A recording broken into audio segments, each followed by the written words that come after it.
Last night we began this series, inshallah, that we will learn every night a little bit about the ahkam and the rulings pertinent to the Udh'hiya or Qurbani.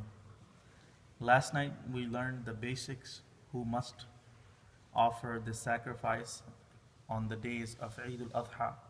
And the days of Eid al-Adha are 10th of Dhul Hijjah, 11th and 12th of Dhul Hijjah. There are 2 nights and 3 days. And we learned about the financial ability or qualification, which means that any person who is an adult and has in his or her possession 612 grams of silver or is equivalent in cash, stocks, bonds, or any other valuable item, then they must offer the sacrifice, they must offer the Qurbani in the days of Eid al-Adha. Now, expanding on that, one more thing is, it is an individual responsibility. So let's say if in one family there are 3 earners or 3 people, 3 adults who each have enough money that they could offer sacrifice, then each should offer their own sacrifice individually. So let's say if there is one family and there are 2 people, husband and wife, and they both earn and they both have surplus, they both have enough money during the 3 days of Eid al-Adha, then they both must offer the sacrifice. It is not the obligation upon the head of the household. It is the obligation upon each individual adult in the family. As long as you're an adult and you're not a musafir and you are in possession of this minimum amount of wealth, then you must offer this sacrifice. Now, the question comes that sometimes it becomes difficult. Let's say you have $450 during the 3 days of Eid al-Adha, but if you, let's say, choose to sacrifice a goat, in America, on average, the price of a goat would be about $250, and going upward in New York City, it could be $350, $370, $380.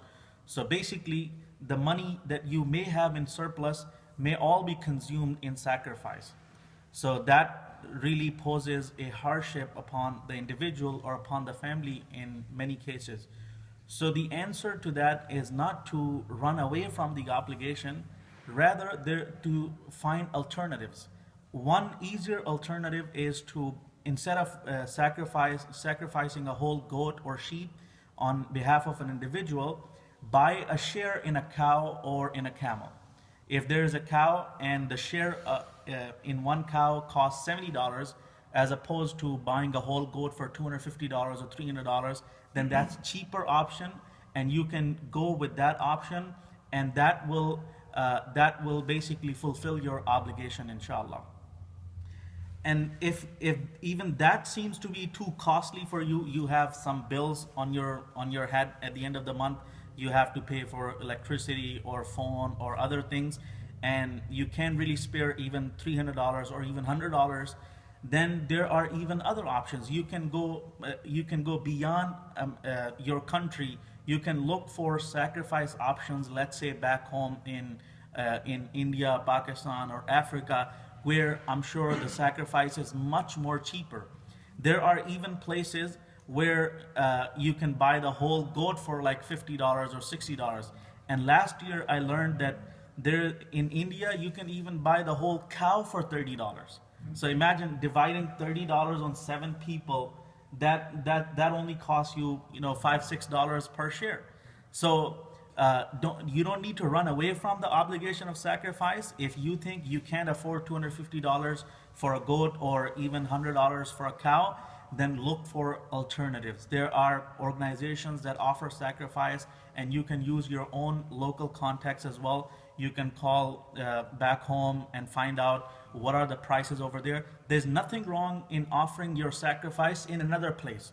You can offer your sacrifice in Mecca, which is also cheaper. In Mecca, you can buy the whole goat for about $112 to $120.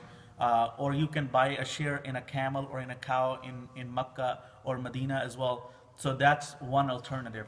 So instead of running away from the obligation, thinking that I can't afford it, you can look for alternatives and you can still fulfill the obligation.